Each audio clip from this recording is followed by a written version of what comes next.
Thank you for joining me today, Tiffany. Thank you so much for having me. It's good to have you here. Thank you. Today, we're going to talk about an extremely important topic, and that is peace in the Middle East. Okay. Yeah.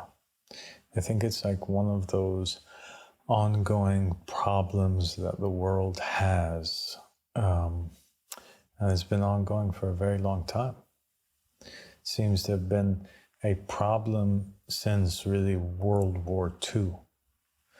And it began with the establishment of the State of Israel.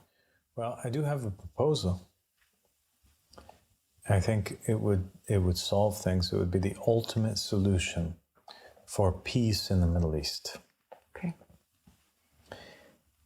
I propose that since the Jews are claiming that this is their land, and since they're claiming that it was originally given to them by God, and that every time they were exiled, God was upset with them, and that every time they were given back the land, God is happy with them. So they believe that they should stay there because God gave it to them, and God brought them back to the land, and God is enforcing their staying in the land today. Right? Yes, that's true. And the Muslims believe that the Jews are disbelievers, breakers of the covenant, killers of the prophets and the messengers. They believe that they don't have a claim to the land. Mm-hmm. I think that we should go back to the Holy Scriptures and let the Holy Scriptures be the judge in this type of situation. Okay. The Muslims, they have in the Quran a validation for the Torah. They believe in the Torah, and they believe also in the Hebrew prophets and messengers. And the Jews certainly believe in the Torah, and they believe in the Hebrew prophets and messengers. I can think of in the Torah of another incident that took place in the Jewish history, where the Bani Israel was going astray. Now, they had ruling over them an evil king who was a Jew, but he was a disbeliever. He had betrayed the God of the Jews, and he'd begun to install the worship of Baal.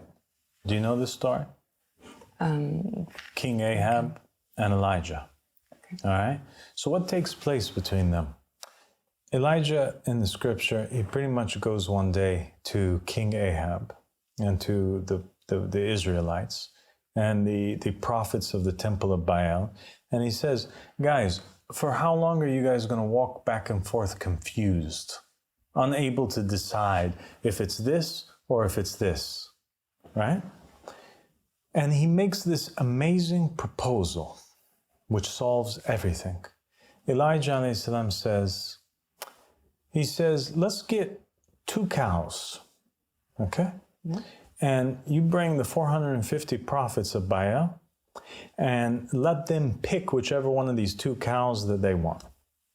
And we'll take the other one. And let them slaughter the cow. And let them lay the cow as an offering on wood.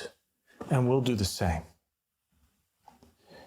And whichever offering God accepts and consumes by fire, then he's with them. Mm. He's the right God. We'll worship that God. If fire consumes the cow that was sacrificed and offered by the prophets of Baal, then we're losers, we don't have God with us, and we'll all become followers of Baal. Okay, so it's like a mubahala. It's a mubahala. But if we win, then you guys got to follow our God. I think we should do the same today. I think that's the only solution for peace in the Middle East.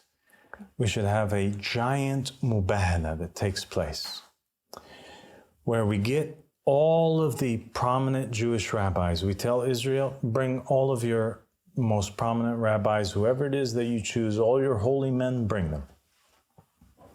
We get all of the international TV stations recording. We bring the UN out there. We bring international organizations.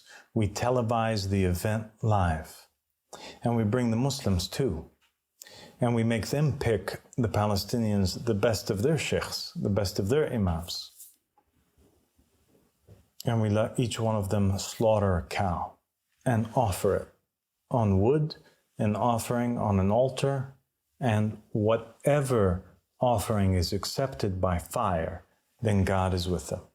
I think that's an amazing idea. I think that that's an amazing solution, because you're going back to exactly what they believe. You're going back to the way that they understand God to communicate and how God has communicated before, according to the scriptures.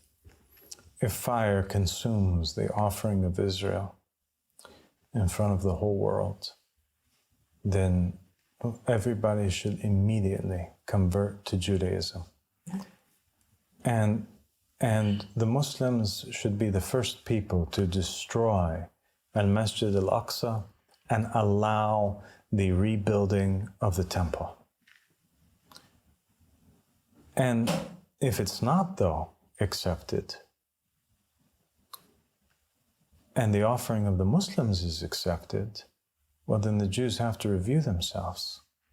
And they have to immediately be ready to accept that God, their Hebrew God, the same God which they claim the Muslims are worshiping too, and that's why Jews allow themselves to pray in mosques, is not with them. And he just embarrassed them really bad, let them down really bad on international television in front of everybody. All the Israelis need to know that they're not on good terms with God. He didn't accept their offering. Clearly, he's not with them. And they have no basis for their claim anymore. Yeah. And now they should convert to Islam.